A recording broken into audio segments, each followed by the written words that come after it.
हैं गुरु के ज्ञान के विषय में।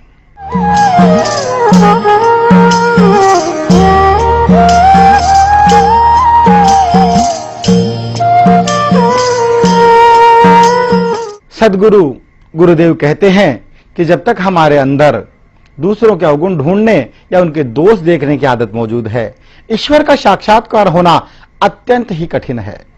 और जिस दिन तुमने दूसरों की जगह अपने अवगुण देखने शुरू कर दिए, उसी दिन से तुम्हें अपने जीवन में ईश्वर का अनुभव होना प्रारंभ हो जाएगा।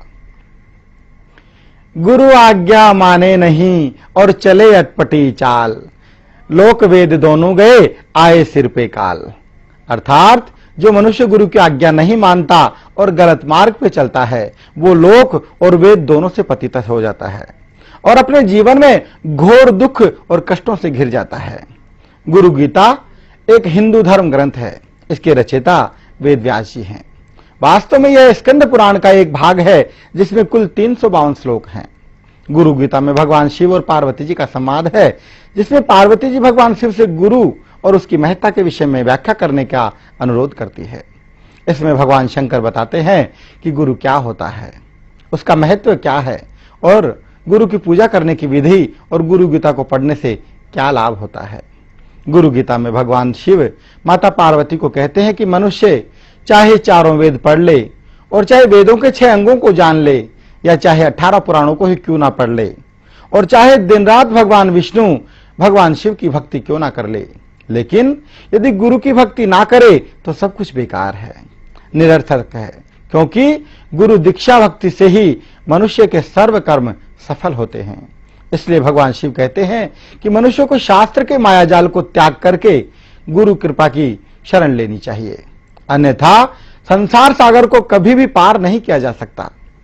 यहां भगवान शिव बताते हैं कि जो 2 प्रकार के होते हैं, गुरु 2 प्रकार के होते हैं, मौन और वक्ता। इसलिए जो गुरु मौन रहते हैं या जो अपने शिष्यों के मन की दुविधाओं का निवारण नहीं करते, ऐसे व्यक्ति को कभी भी अपना गुरु नहीं बनाना चाहिए। वक्ता यानी बोलने वाले को ही अपना गुरु बनाना चाहिए। आगे भगवान शिव कहते हैं कि कामी, स्वार्थी, लोभी और मूर्ख व्यक्ति को भी अपना गुरु नहीं बनाना चाहिए। संसार में 7 करोड़ महामंत्र विद्यमान हैं। वे सभी मानव मन को भ्रमित कर सकते हैं, परंतु गुरु मंत्र सभी प्रकार से सिद्ध और कल्याणकारी है। जो लोग गुरु या गुरु मंत्र का त्याग कर देते हैं या गुरु की निंदा और बुराई करते हैं, उन्हें अकाल मृत्यु, घोर दरिद्रता और रौरव नामक नरक भोगना पड़ता है। कहते हैं कि शिव के क्रोध से भी एक बार बचा जा सकता है, परंतु यदि गुरु आपसे रुष्ट हो जाए तो भगवान शिव भी ऐसे मनुष्य को अपनी शरण में नहीं लेते हैं। यहां हम लेते हैं एक छोटा सा अल्प विराम। विराम के बाद आपको बताएंगे संसार के सर्वश्रेष्ठ गुरुओं की कथाओं के विषय में।